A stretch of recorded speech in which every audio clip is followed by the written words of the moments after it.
Hi, I'm Brittany Ashley, your host of Breaking Norms, Building Dreams, your guide through this transformative journey in both business and life. This is your place crafted for dreamers, doers, or anyone who has been told they can't. Get ready as we challenge those narratives together. You're tuning in live to the United Public Radio Network, airing on 105.3 and 107.7 FM in New Orleans. We are streaming on all the popular platforms every Monday at 3 p.m. Eastern Standard Time. Join me for a candid and thought-provoking conversation celebrating your unique journey because you are worth it. Hello, everyone. Happy Monday. We're pre-recording today. I always tend to say live right away. This is Breaking Norms, Building Dreams, and I'm your host, Brittany Ashley, and we are pre-recording on lovely Thursday, but we'll be live for you guys on Monday on the United Public Radio Network and UFO Paranormal Radio Network 105.3 and 107.7 FM in wonderful New Orleans. I'm so excited to have Addie back on the show with me, Adriana. We call each other. Hello, everyone. That's how our friends have evolved over time. Can you believe we've known each other for, it feels like 100 years, but really it's been a year? It's a year. I feel like it's more than that. I don't know. I feel like it's definitely more than that. Who knows? It's a year because I came on your show around this time. But I feel like I knew you from before that, right? Listen, guys, we started off on Instagram. I don't know if all love stories start out that way with biz friends, but that's how ours started. So yes, thank you, Instagram. So if those who don't know Adriana, she has a show before mine called Negotiating Happiness. But let me just do a quick little debrief on who she is, and then I'm going to hand it over to you. And then we're digging into also expectations and realities of outsourcing as a whole, as we're both in that kind of realm of businesses. So everyone, please meet Adriana. She runs an online business management company helping small business and entrepreneurs systemize their business for maximizing efficiency and profit. 3 years ago, Adriana swapped her legal hat for that of an entrepreneur, striking out to negotiate her own happiness and live life on her own terms, which kind of coincides to why you started Negotiating Happiness on the, what time is it at again? I can't, it's my time PM. is 1 p.m. Eastern time. Yes. Time. And I'm at 3 Eastern time. I always get confused with time differences. I know, because we're so far apart. That's why. At opposite ends of the world, everybody. It seems it is. I'm in Victoria, BC, and you're out in Ontario. But one day we'll all come together. It's coming. It's coming down the line. It's coming. It is. But please maybe tell all the listeners more about yourself. And I know I did my intro, but tell us more. So I'm also a mom, and I guess this journey kind of started off that way. I was on mat leave when I decided to open up my own business, and you kind of dove in a little bit about, previously, I'm a licensed paralegal with the Law Society, and I decided to sort of move away from that and work for myself because I just wanted to help small businesses. I had gone through some personal health issues and had noticed that, there were sole practitioners, physiotherapists to be specific, that weren't answering any of my calls. So I was a lead for them, a client. And I kept thinking, I was like, wow, if they had somebody to help them fill in the gaps and to kind of take care of that side of operations, they wouldn't have lost a client, which at the time I was desperately looking for a physiotherapist. So it was just sort of a happy thought that came out of a really crappy health situation. So that's how I started. And I always think back about it. Like, I never would have thought that, those would be the beginnings. Obviously, my previous experience definitely helped. I had experience in graphic design. I worked in the insurance, like the medical insurance industry and legal industry. I did a lot of figuring things out and, figuring out how things tend to work in the world, and that really helped with operations. And I was pretty tech savvy from the beginning, but there was a lot of learning on the go as well, if I'm being completely honest. And now it feels like this was, a million years ago. And I just realized I should probably update that intro, because it says 3 years ago, but it's like 3.5. It's gonna be 4 soon. Yeah. Yeah, I was gonna say, I feel like when I was reading it out loud, 3, I'm like, really? I feel like No, it's been longer. Yeah, it's definitely been longer than that. That's only since I've started running it full time. I actually was doing it before part-time, right? But I just kind of counted it as whatever the case may be. It does feel like a lot longer, and I started doing the radio show a year and a half ago, roughly. And it's been so cool and so interesting to meet all of these wonderful entrepreneurs. And we tend to kind of have similar stories of, where did this amazing idea come from? And it typically comes from pain, from problems, from things that you think that you can't handle. And it's funny how that shows that, yes, you can handle it. And it just shows how that kind of attitude would be beneficial through your entrepreneurship journey, because you're never not going to have problems, right? Like that's just life. Yeah. And even too, like right now, the economy, let's talk about that a little bit. Yeah. Because I know we're not the only ones. The economy right now is a little bit rocky in Canada and in the US.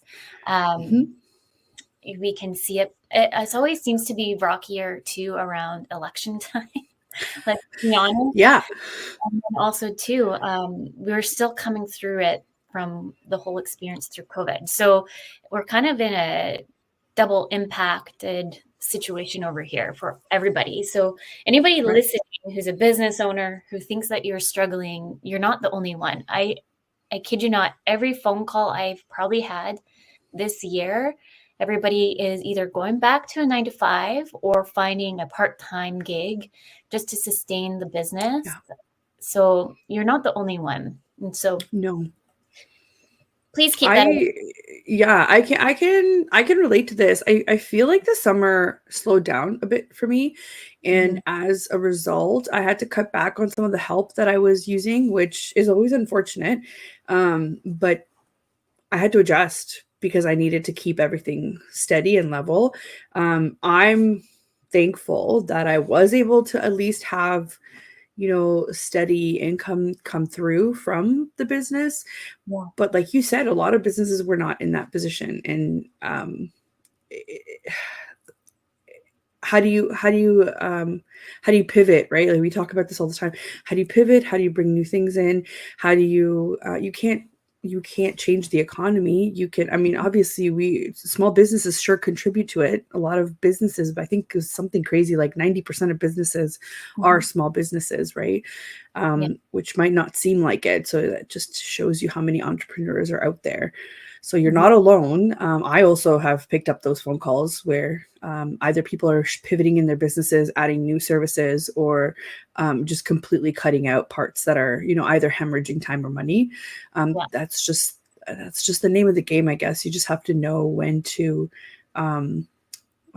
stop. But here's the other part of it. Sometimes, depending on your industry, you will boom. And you might also lose those leads or those clients because you're not set up to deal with it. So for me, I've noticed that sometimes summer is, kind of a decline because people are going on vacation and whatnot. And then September hits and everybody forgets that, we just had a cold quarter of sunshine. Yeah. In the southern Ontario and like all the, like kind of southern Canada is, normal weather, temperate weather. And then all of a sudden everybody wants to do 2 quarters worth of work in the last quarter of the year. And it's kind of like, okay, like let's breathe. So if you're not set up to deal with that, there's a potential that people will walk away from it. Right. So then I've had to now figure out, what am I outsourcing and what kind of projects am I welcoming? What kind of projects am I not? And I mean, you and I work on certain things together, and I'm happy that we have at least each other to depend on, right? But outsourcing can save these kind of weird ups and downs if you think Mhm. about it, right? Percent. I actually just did a presentation to real estate agents because Yeah. we work with a range of industries just like you, and one of them are real estate agents. And Mhm. I was just sharing with them. I don't know if I can present. Can I? Yeah. Let's try it out. We're learning as we go here. Let's see. Let's That's see if this funny. will work. So what I was just showing so if you can see these numbers here. So stats and numbers, I think, tell you everything. And the one thing here is all about outsourcing. So this is like Right. a global number that in 2023 that Forbes found. So this is all from Forbes. Um, 731 billion were expected to hit in just outsourcing alone. Right. And then there Right. was 531 billion for IT outsourcing. Right. Um, and then the cost savings to outsource with HR expectation or with an HR services, for example, is 27.2%. Right. And then just small businesses as a whole have outsourced with at least one specialized item at 37%. Isn't that Do you have crazy? do you have a slide for us to see? Oh, do you not see it? Here, I'll add it too. There we go. Oh, there you go. There you go. All I I knew can you were talking about a slide. Yeah. There we go. talking, thinking that Those y'all. are crazy, but those are crazy numbers, right? And a lot of the times people just assume that outsourcing means cutting out of your profit automatically, and that's just not Mhm. how numbers work. Um, you uh, it kind of goes back to the whole you're gaining back your time, which means that you can then bring more to the table because you are the person that's doing the high level thinking, the idea person, that whatever else. So once you put the numbers down, like for example, when I went away on on vacation, I outsourced some of the admin work and the back and forths with clients because that kept them happy. And Mhm. not only that, things kept going in my absence. So that Mhm. means that all of my billables were coming out on time, Yeah. right? And I was getting paid even though I was away. So yes, it cut into my profit, but without that, I wouldn't have had those billables come out at all, right? And if you do the math obviously on your on profit, and if you're billing correctly, and if you're charging for your time and your expertise correctly, this will actually increase, over time on what you can do. Mhm. So even when you're not on vacation, right? So if I'm not on vacation, why am I spending time to make social posts when, I mean, sometimes I like to, and that's fine, but why Mhm. am I spending time to do all the consistent stuff when I can outsource that out and um, work on getting the big projects in, the big, it doesn't make any sense, right? It Yeah. doesn't make any sense. Or how I say, going to networking events, and people are like, oh, that's not in the budget. And I said, but if you think about your conversion rate from meeting people face to face and shaking a hand and or just gaining a business friend that maybe in 6 months down the line they remember you and they refer you somebody, that Mhm. $100 that you spent on that dinner where you got a dinner out of it and potentially some valuable information from speakers, entertainment, whatever the case may be, versus the project that you're walking away with. Like, people don't think in big pictures, they think in expenses right now, and that's just not how your year is going to shake out. That's not how your first 3 years are going to shake out, your first 5, 10, whatever the case may be, right? And I almost wonder too, like, I wonder if like when people start thinking about their finances and how they outsource too, I almost wonder if there's a scarcity there, and a bit more lean back into like trauma with around money and all of that. Right. Side note, I'm in a course called Trauma with Money, and Yeah. we're only like 3 courses in. It's something that I'm trying to add within my business coaching because I find when we work with entrepreneurs, they get kind of caught up in the money piece. And like Yeah. my thing is I'm pretty good at organizing, and like my accountant loves me. Well, It's called type A personalities, Britt. but the thing is like I have severe anxiety if I know that I need to go on and pay for Revenue Canada, or if I see Revenue Canada like sends me a message, Oh I'm like, my God. what did I do wrong? I I had to know. file I everything. know. Or, but then there's some that just are behind in filing, and they have that anxiety too. So it's from one spectrum to the other, and it's like, where does this come from? So this whole thing, trauma with money has been like eye-opening a lot, and just it's making me think a lot more about my journey with money, and all like the whole tier. Like I can't say Yeah. enough things about this program, because they want you to practice on yourself before you go. Which is great. It's great. And Mhm. I'll tell you one thing. I think I had trauma with money because of that. And um, the whole living paycheck to paycheck thing that you bring from your corporate world or from your, and maybe not everybody's like that. That's great. But a lot of us started out our own businesses because we were living paycheck to paycheck, and we're like, this can't be it. This can't be it for the amount of like work and effort that I put in, right? So you carry that through until you realize that you now have the power to change it, right? But Mhm. it takes a really long time to figure that out. And the one thing that really helped me this year was implementing, I guess, what they call a bank account architecture, like a bank architecture. So you have more than one account where not everything is just like a giant pool of money, because it makes you think of all the different things that you have to stash away for CRA, for emergencies, for whatever the case may be, right? So it's, to me, that was the first step in being like, okay, I don't have to live like this. Mhm. So it definitely helped. I agree. I think that people with money issues are also the ones that are having, sorry, not money issues, but money, like limits, like mental limits around money. They're the ones that also tend to be the ones that don't charge for their services accordingly.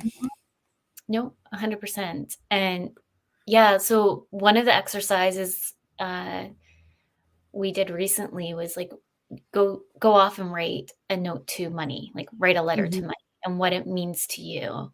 Right. And I'm like, this is like, I'm not doing that. And then I did it. I'm like, no, I will do it. And then it's just kind of like I was saying to a friend, it's definitely like a healing journey as well.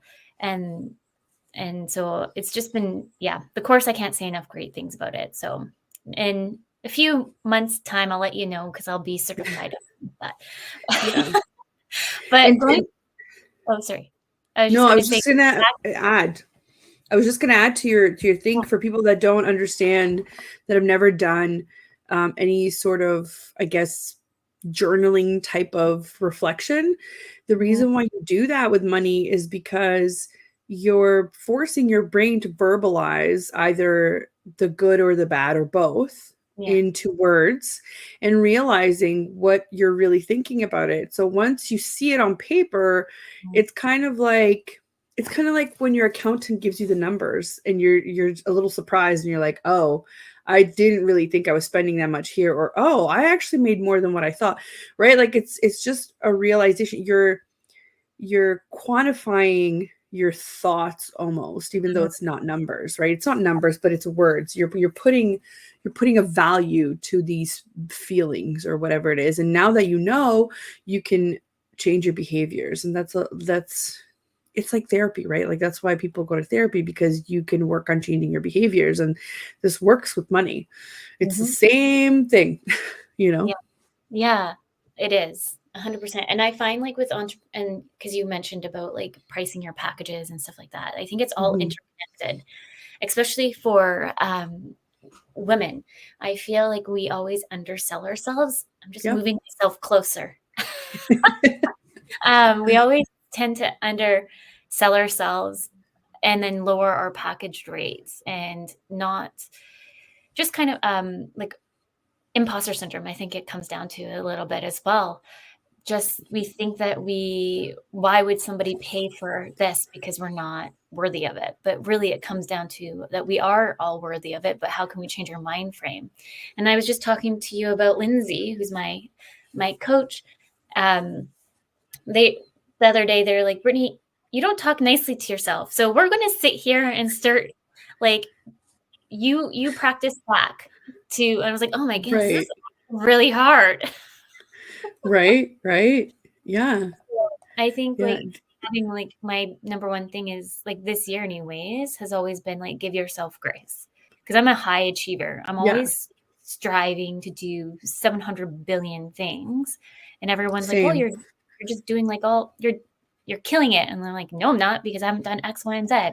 But so this year I tried to like take a step back, give myself grace, and then look at all the things I've accomplished this year. So one of the biggest things for me was speaking, like going more into in-person speaking gigs and podcasts and all that, which have been very successful this year. So I need to kind of like take that moment and celebrate those wins, because what you put out is also the energy that you get back too. It's true. And another thing to add to your idea that a lot of women tend to bend when it comes to their pricing because maybe they're unsure of value. I also have another comment to make, that even if they are sure of value, women tend to have been taught to be of service. So what that means is I've seen them in my own experiences with clients where they're way more likely to accept clients that don't fit their ideal situation or type because they want to help them out. So they will bend their own, pricing to fit somebody else's budget because they want the business, but also they think it's going to help. And that's a cautionary tale waiting to happen every time, right? Because we are trying to be of service all the time. Yeah. And I will go above and beyond for clients because I want everybody to be happy. I'm a people pleaser. And like, I just had this conversation with you not too long ago about a possible client that I did end up not wanting to sign. But the thing is like, I was saying to you, I'm like, I'm getting like shooting pains in my arm. Like, and like, that's like, I know that's going to give me probably a heart attack, and I just can't do this, but I'm trying to push myself to accept it because we need money. And then it's like, you know what, let's drop it, because it's like killing my soul. I'm like trying to push through everything being in my body because I know we need clients, but then at the end of the day, I just know it's going to be a client that will take up more of my time, where I could find my true potential client that's in alignment with my values and give me those boundary spaces that I have put out, which end up working out because we end up signing. It sounds like it's going to be a lifetime client. First, we're starting off with branding, website development, to administration, to like anything in between. Like they just love that offer like a full tier so they can see us growing with them versus this one project would have just been a one-time project. So I think sometimes like giving yourself the space to reflect when you're feeling like something's not in alignment and why it's not in alignment, and then accepting too that it's okay to say no. Yeah. Well, that's the thing. You're making room for something else that fits more. And that's not to say that this client that does not fit in your parameters now is never going to fit. Maybe they will come back because they appreciate your honesty or your integrity around things and being very transparent around money and time and effort, right? That doesn't mean you're shutting that door forever. It's just, if it's not a good fit right now, it's not a good fit right now, and people just need to accept it, right? And this is exactly how it works with outsourcing too. Like you should have certain expectations, right? I remember when I first started out, I had put out this freebie that was, 10 questions to ask your VA before you hire them, and there were so many people that were interested in it. I was really surprised. I was just thinking this stuff is common sense, but again, it's not. It just shows you that you kind of have to go with your gut on certain things in entrepreneurship. And a lot of the questions to me seemed very like, this is setting expectations and boundaries. And a lot of people had bad experiences with VAs or with outsourcing, so it turned them off from going forward with services like these, right? And a lot of the feedback that I got on it was, you know, I never knew when they were working, or I would just give them tasks and they wanted it in a certain format, and whatever the case may be. So it just shows you that even the people that are supposed to keep you organized, they also need some structure, just like your business needs structure. And that's how you set these boundaries in place and these expectations in order to have a successful relationship. But once you have that in place, it is so much easier to see the value of your this transaction, like, outsourcing and whatnot. Yeah. And before, I see here that you've changed your slide on what is a virtual assistant, which is great. I usually describe them as the doer, right? And then with the OBM is the thinker. Sometimes we do both anyway, right? I Yeah. broke So it you out. can, yeah, that's awesome. You did. This is a slide. This is all the presentations I presented to all the real estate agents, because I find a good chunk of people, when they come to me, they actually end up needing an OBM, hmm not hmm really a VA, or they might need both. And they're not even ready for a VA because they have no SOPs in place. They have like nothing. They just want to start. Yep. I And always say this, you need an OBM first in most situations before you get a VA. Yeah. exactly. So Yeah. like in this, for anyone listening who can't see the screen, more or less, VAs are very task-oriented support, and then you have OBMs that are strategic management. But I like to kind of get people to think about the level of authority versus, like, a VA would be limited decision makers, where the OBM has authority and has autonomy. So Right. it really helps break up the two. So hmm you and I work with an interior designer, and we do both. Yeah. You and I are similar, where we wear both hats. Yeah. Go Yeah. between being an OBM, VA, and we analyze, we do strategy, and then I wear my coaching hats. Um, hmm hmm so we make a great team. Yeah. And get it done. Yeah. That's so funny. Yeah, and it's great to have these distinctions, and just to put it out there, this is so new for the world because I laugh at myself because I get a lot of questions sometimes when I meet a lot of new people. They say, "Well, what's an OBM, right? Or what do you do?" And I'm sort of getting really sick of telling people what I do, which is terrible for networking and for putting yourself out there. But this is in like a personal setting, let's say, right? Not in a professional setting. So please don't cast judging eyes on me, but I'm tired. Okay. I'm tired of telling people what it is. This is a perfect chart. I feel like saving this on my phone and just be like, let me give you a presentation. Um, well, like I mentioned to you, like I feel like more people understand like fractional Yes. operation procedures. Yes. That's why I Yes. end up changing out the website a little bit, with that kind of copy, because they're like, "Oh, I get it now." For some Yeah. reason, people seem to get fractional business managers than online business managers. Overall, it's just we're in the online space and we know how to manage Right. everything under the sun to make your business successful. Right. And sometimes it's just picking up the slack where you can't, right? So sometimes it's just being that right-hand person for the business owner, and sometimes it's being that person when they're not there, Yeah. or being that person where they're just not really sure how to manage it. They're not really sure what to do next, right? Oh, And the good part about this is that we work with so many people that odds are we've been in the situation before, and we've seen it through more than once, most likely, right? right? So it's not just about websites. Like, I mean, you could do websites, you could do socials, you could do all of the things that encompass the online digital world, and what usually, you know, is required of a business. But we also do, like you said, the strategy, the the figuring out how your systems are going to work, figuring out what's working and what's not, like trimming the fat on the million platforms that you decide to sign up on that you don't necessarily use, or figuring out easier ways for you, or actually just figuring out how you can use AI for your business to gain some of that time back. Or, there's just so many things that we kind of have our hands in. I like to say that we like to figure out the puzzle behind closed doors while you're the one going out there and getting the clients and doing development and going to networking and doing all of the things so that we can still service your clients while you're doing all of the things. 100%. Right. And I feel like a VA comes in and supports us.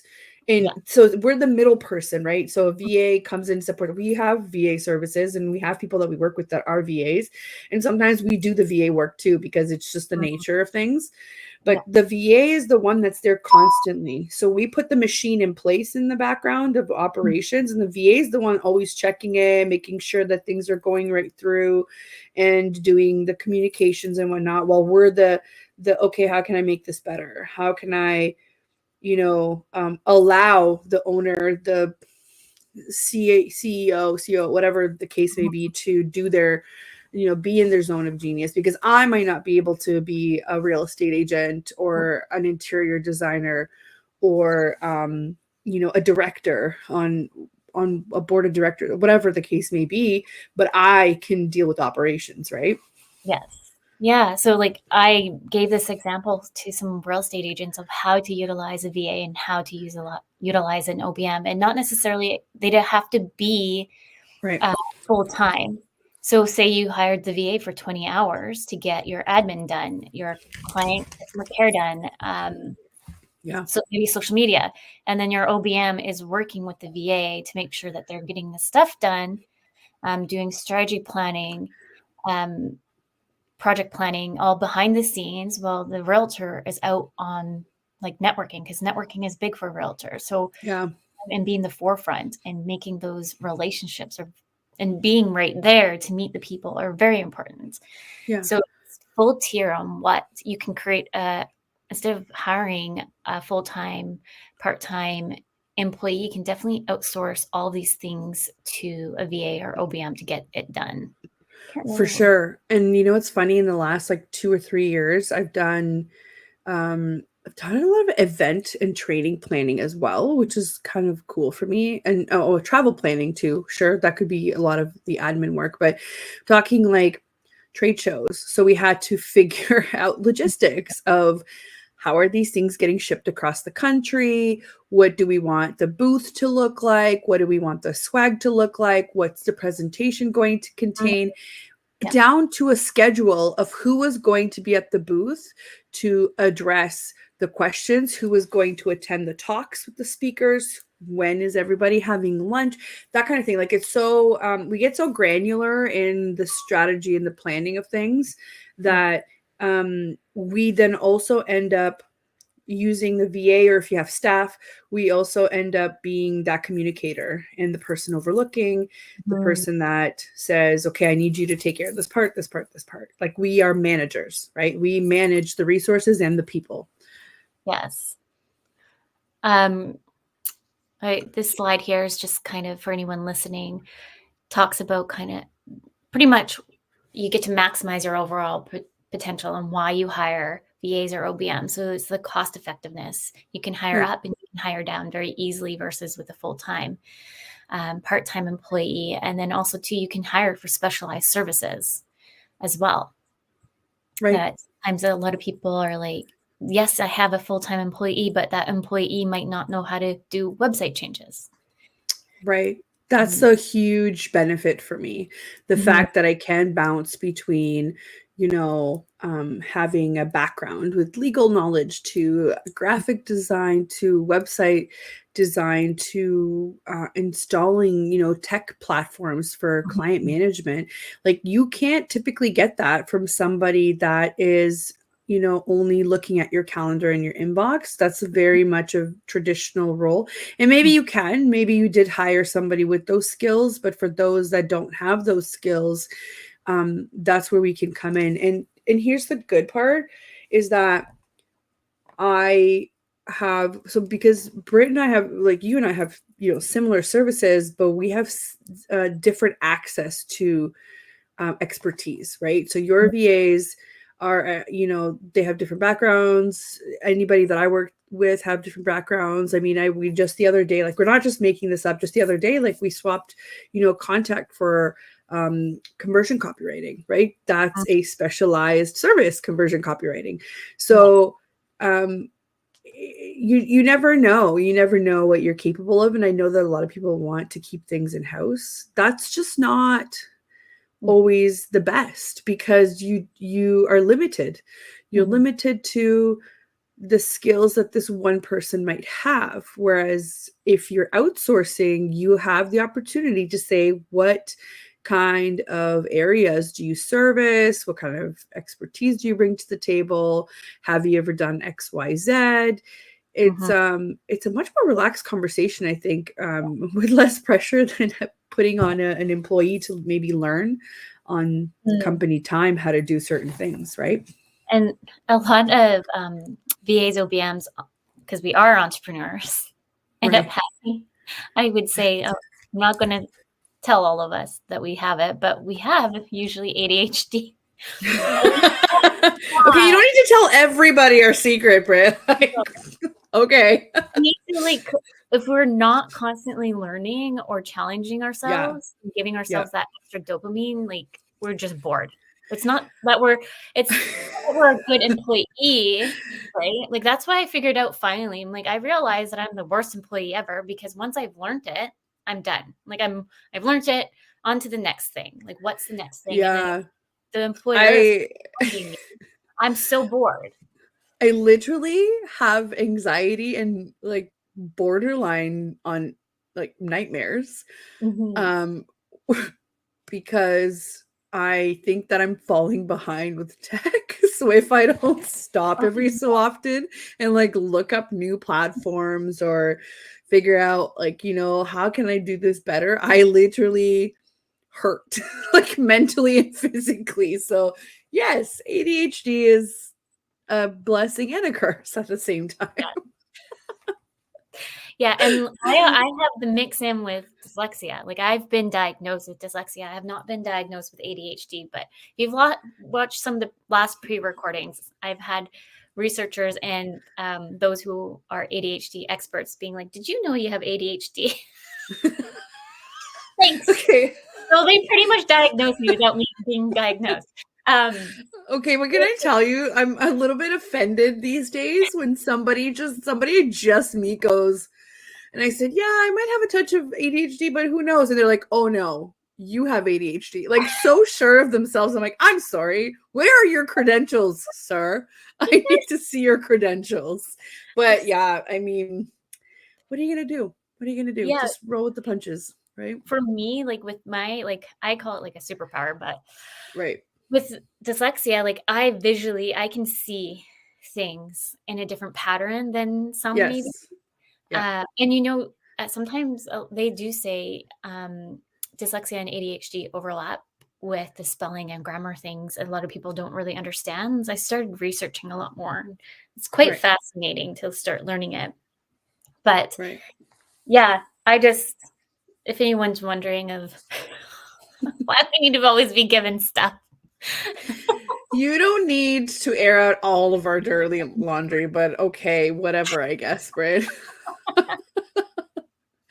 But let's go maximizing VAs and OBMs in your business overall. You get to really like scale up if that's what something you want to do. And then the VA world and the OBM world, we're so good at online really collaboration benefits. So we overall can really come on another level and think of different ideas that you might have not even thought of. I do have traditional clients that have, like a brick and mortar business, and I do go into their office sometimes. And that's where I see that gap the best, or the clearest, I should say, where they still do a lot of things on paper. Whereas with OBM and VAs, there's a platform out there, or there's a process already that we have in place where you never get to worry about how things get done. Like, I don't think I've ever worried about how is somebody going to sign this legally, or Mhm. how is somebody going to attend this, or you know what I mean? Or how am I going to show somebody what I'm doing on my screen? Well, guess what? We've already figured all that stuff out, Mhm. and there's a solution for it that typically is way more efficient than any way that you can think of that you've done it in a traditional office. And I've worked in an office since I was 14 years old. I'm telling you, I've seen it all of people trying to patch together things to, you know, different processes and whatnot. And we've been given all these tools that are not being used, right? And a lot of the times these companies, because they're so focused on getting the actual work done and getting billables in, they just forget, and then they kind of fall behind of everybody else. You know, Mhm. like if you're still running your business from Excel sheets, I love you all for having the grit and the determination to make that work for you, but that sounds like hell to me. Mhm. Um, I know people who still send out invoices from Excel. That's crazy. That is bananas. That Hmm. is bananas to me, okay? And I'll say I'm saying it obviously in a humorous way, because you're spending so much time trying to troubleshoot really old platforms, or platforms that are this close to breaking and leaving you with corrupt files, which gives me like internal anxiety Insane. and rage. Yeah. Mhm. That you don't even realize until something like that happens. Yeah. So there's just, we just know, we've seen it, we've dealt with it, we've put people over on different systems. We've seen that not every system can be the best system, Mhm. and we work with custom solutions. I think that's probably one of the most important parts. Like, Yeah. we're making your business run to your level, or to your ideas. It's not the other way around. Exactly. You know what I forgot to do? And because I'm so involved, like so into this conversation, I forgot to put banners up. Oh, and a midway intro. We're on the radio. We're live, pre-recorded, but live. I know we're just like right into it today. I know. I So know. if anyone listening or watching us, please like and follow and support us um, here at, or go follow myself at Career Dynamics VA at the bottom screen, or go, where's yours? Instagram, right here. There you are. Yeah. Mine's assistant.ontario. Super easy. Yeah, Yeah. I could find you easily in Google. Yeah. Um, looking at the expectations too, just for your finances and outsourcing, I find like I really try to educate the realtors of their day on this piece, because I find Hmm. everyone's talking about you need a VA, go get an OBM, or go do this and this and this and this. Well, have you even thought about your finances? Can you Right. afford that? Because the number one thing I'm finding when we work with some people, they've all of a sudden like, oh, we can't afford that bill because we didn't map it out properly. So really assess like your current financial health, compare cost to outsourcing versus in-house and how much you're going to save. Yeah. Uh, define your financial goals and really elevate, like look at your return on investment as a whole, because we're like, for realtors, like they're on the front line, so they have to be really in the front line to make those sales. Well, a good chunk of us do, let's be honest. Yeah. Making those connections and then looking at the financial risks overall. The other thing too is, um, with industries like that, right? And that could be Yeah. for mortgage agents too, and other, I mean, they're all regulated by different bodies in Canada here. And so there are some things that they can and can't do, which fair. But typically, solopreneurs like that, where they don't have the support, because not a lot of realtors will have in-house admin Mhm. provided by their brokerage. Not all of them do. Some might, but not all of them do. Mhm. You have to look at what's a direct return for investment and what's an indirect one, because Mhm. it's very clear to me that sometimes we value things like marketing, having a marketing budget more than having admin help or having a setup done for a platform because they don't see the direct return for investment. Because marketing, they say, I can measure, there's a quantitative piece of information that I can get from it that says this is bringing me X leads a week, and this is now converting to XYZ.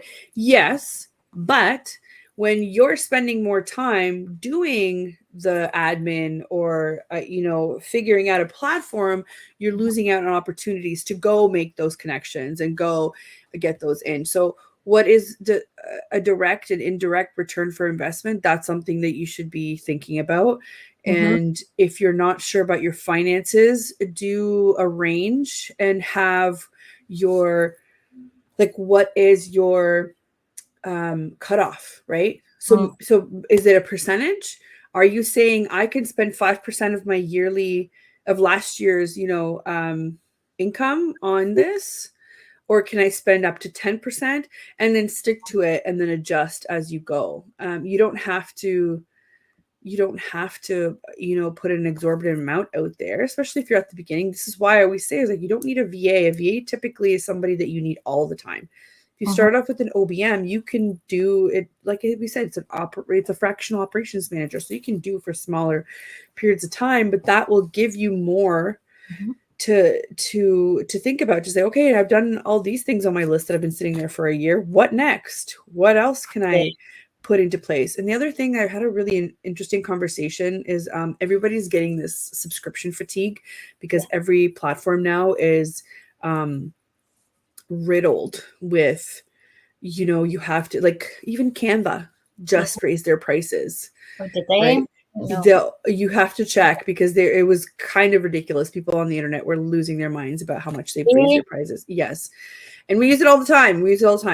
So they're getting subscription fatigue. So they'll say to me, no, I don't want another platform, until I'm like, okay, all right. I was like, let's do some quick math. You're going to hire a VA and you're going to pay them, I don't know, $40, $50, $60 an hour, whatever the case may be, depending on the expertise, or if it's an OBM, whatever.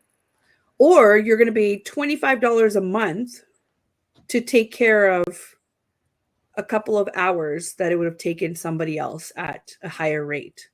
Now, all of a sudden, that subscription is the right choice. What you're doing is you're putting the investment of the setup and the setup of the system, you're front loading it. So again, what's your cash flow look like? Can you afford it, or can you do it in chunks? Or do you just want the strategy? So why don't you just do a consult if you want to DIY it and learn it, right? There's so many options, and people just don't really, don't do the math. Well, yeah. And I think, unfortunately, with social media, like the notation of like, you buy my course, and kind of the theory of right. We're just having this conversation about this on another conversation about it. There's actually a really good podcast to listen to, but let me see if I have it up here. But it kind of goes in a bit to certain people that are out there, and they actually have a lot of money to produce these things, and they're just more advertising, buy my course and you're going to get like millions of dollars like I do. But it's really, in the reality of it, it takes time. Just like Rome was not built in a day. Business. Yeah. I actually have a really interesting story about that. That I didn't think about it until someone else told me this. This is a true story that I know from another entrepreneur. So I don't know if people are aware of what a mastermind is, right? It's kind of like the idea of a course, except it's live and you're getting, advice and feedback, and you're doing things together in a group of other like-minded individuals, or with usually a coach or a mastermind leader that has the experience or has a lot of value to offer to a group of entrepreneurs, right? So I did one and it was great. And there's obviously so many out there. So if it's not a course that people are typically trying to sell you, they're talking about masterminds, because I find that you probably get more value out of it, but they are more expensive typically. It's not just like an evergreen course that you can just kind of go through the modules yourself. You're getting live, you're getting these this feedback and access to all of these different people that may be in the same situation as you or have gone through this. So it's very valuable. Yeah. Now, this one person who was selling courses was in one of these masterminds. I don't know them personally, but this entrepreneur did that from this mastermind. And they were saying that, oh, you know, so and so. And I was like, yeah, like I've seen her around. I see her ads all the time. And they're like, well, they made millions. Like they made, and they said like she was able to back the numbers to be like, yes, I actually made this. Here's some proof, right? And I was like, wow, really? Yep. So she made millions, and she probably had a couple of offerings, right? Like low, mid, whatever. Even though it was a normal course.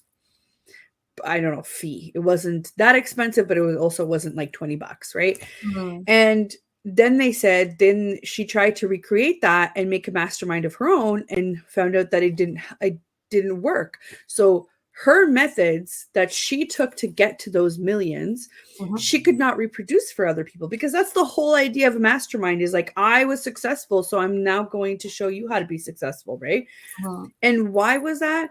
Because the people that catapulted her up to the millions were the people in the mastermind that she attended. So because she had those high level connections, that's what helped her. And you can't reproduce that with other people. So the only reason, not the only, I'm sorry, she was obviously successful, but I'm saying the majority of the reasoning of why she was so successful with her launches in these courses is because her clients or her collaborations were with people that were also making millions. That's not our day-to-day life. You can't reproduce that, and I don't think people get it when they're like, yes, I'm going to buy this $300 US course and I'm going to make millions after in a launch. Yeah. Like, people don't understand. It's like, actually, a lot of launches just fail. What's important is what you take out of it. How do you use that, right? I don't know, but it was really wild to me because I knew who she was talking about, and I was like, yeah, she's so successful. Then as soon as I realized that, oh, I'm never going to be able to replicate that, because she's not able to replicate that for other people. So why would, like, you know what I mean? And it's not a limiting belief. It was a very realistic one of, I don't have the connections that she did. Right? Yes, it's true. And that's the unfortunate thing with these kind of sales tactics to get into the funnel. Like, it's just, to me, is like unethical, and like it drives me bananas. Like, the more I hear about it, like, well, that's the whole reason why I became a coach too, is because I realized I kind of fell in that kind of bubble, like everybody else, thinking like, because the promise was, I'm going to get you to 10K months. At the end of the day, I hate that. At the end of the day, the coach, I don't even want to call her a coach. She's a consultant. Let's be mindful between those different terminologies, which I do educate everybody on. Coaching, for anyone just listening, is really, I'm going to ask you curious questions. You can define your own, like, you're in charge of defining that message, where a consultant will give you strategy advices on how to do something.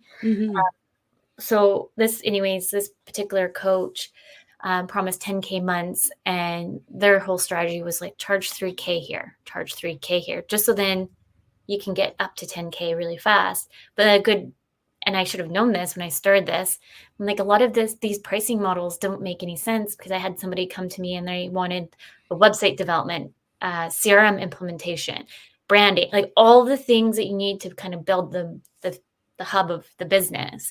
Yeah. And she was just like, charge 3K, where I could have charged 5K, because I'm realistic.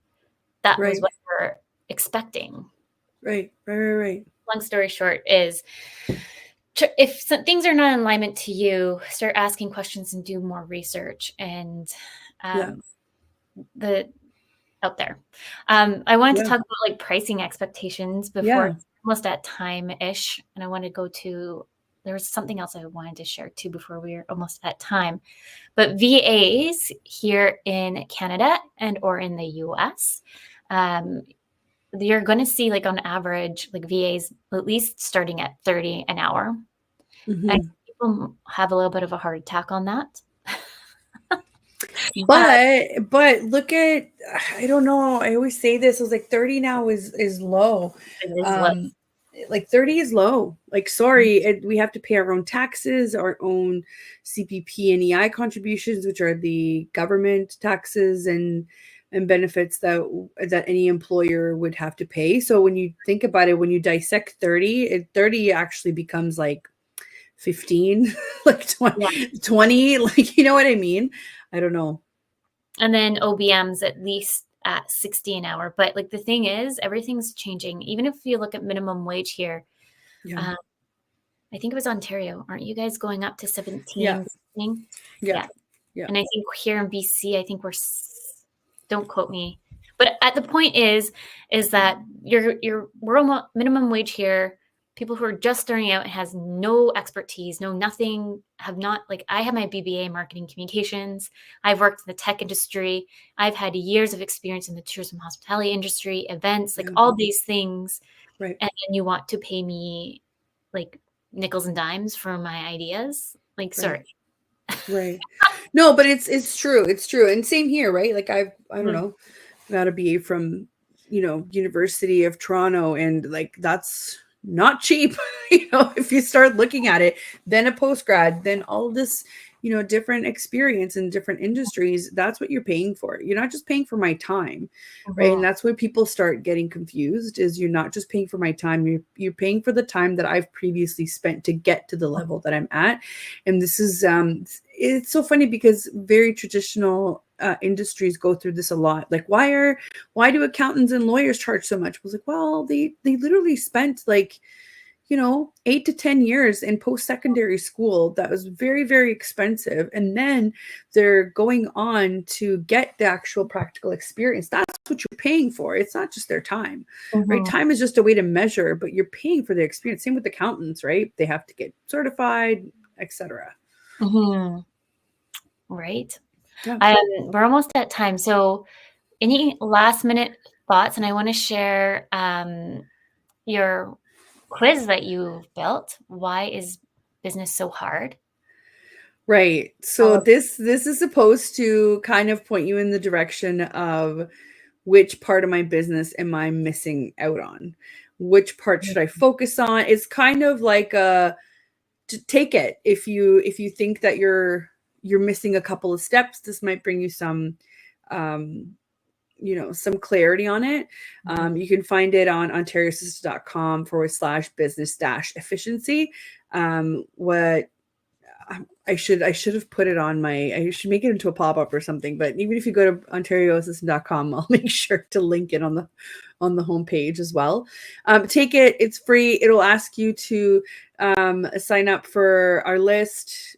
Full disclosure, I've been so busy that our list maybe gets an email maybe once or twice a year. So but I mean, that's good for your inbox, right? I can't handle all the emails that come in, so I figured that's okay. It's just supposed to point you in the right direction of maybe you need to focus on systems, or maybe you need to focus on marketing, or maybe you need to focus on other and at the end of the day, if you have more questions, I'm happy to answer my DMs. If you want to go on Instagram, assistant.ontario, you'll find me there, or send me a message through the contact form, and we can definitely help you. And if you're a fan of Brittany, odds are we're going to be working together on some things, so don't be shy. Combo effect. I'm just switching through the slides really, really fast because I just wanted to show, if anyone's watching, you can scan the QR code and it takes you to my, I guess you'd say opt-in, and it's called the Everything Bundle. And so I have a 38-page free ebook on how to outsource, what to outsource, kind of your communication style, like everything in there for you to kind of work through. And then we have a bundle on imposter syndrome and how to overcome it. Amazing. And then is whatchamacallit, what else is in there? I did so much in there for you guys. So overall, it's a whole bunch on sales funnels and pipelines as well. That's what else. Yes. Yeah, I'm literally, so I just scanned the QR code, so I'm on it right now. That's awesome. Yeah, it says crush imposter syndrome, master outsourcing, and scale. That's awesome. Yeah. So if you're just listening, you can just go to www.creativedynamicsva.com, and it's the opt-in on the home page there for you. So you can come in, and I was just saying to all the realtors, I'm going to be adding to it. I had an idea to do on how to create SOPs, because why not? Let's just make it a true everything bundle. Careful, your ADHD is showing. I know. Somebody did download it, and they said that it's one of the best things that they have seen in a while. So I was like, Amazing. that's good. So that's good. Amazing. Well, we're already at time. Thank you so much for coming into the show today and pre-recording, because for those who are not in Canada, it is Thanksgiving. So it's Thanksgiving long weekend here in Canada. Uh, Mhm. So if you're just tuning in, please tune back in to Breaking Arms Building Dreams. A big thank you to United Public Radio Network and UFO Paranormal Radio Network, and to all the listeners out there. Next week, we have Lindsay coming in. I don't think we have a topic yet, but it's always great show with Lindsay. They're coming back on the show again. With that, everyone, remember your journey is unique and your worth is unquestionable. Thank you, everyone. Thank you.